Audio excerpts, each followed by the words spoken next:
طبعا زي ما انا قلت لكم نشا على الصينيه على ورقه ورقه زبده. ممكن تحطيها حتى لو على صينيه عاديه، بس تحطي النشا الاول عشان ما تمسكش فيها. وادي انا هحط بقى ايه النشا فوقيها كده.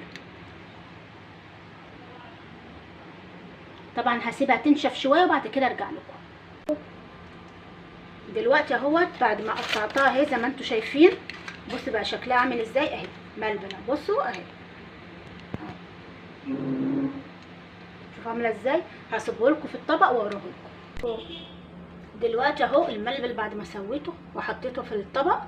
شفتوا ملبل بقى ولا لا؟ دلوقتي هتقدري تعملي الملبل في بيتك وبايدك كل يوم زي ما انت عايزه لاولادك، ومضمون، وكمان من غير تكلفه خالص. هتعمليه في البيت على طول باستمرار. اتمنى يا رب يكون الفيديو نال اعجابكم واستفدتوا منه. لو استفدتوا من الفيديو ما تنسوش الاشتراك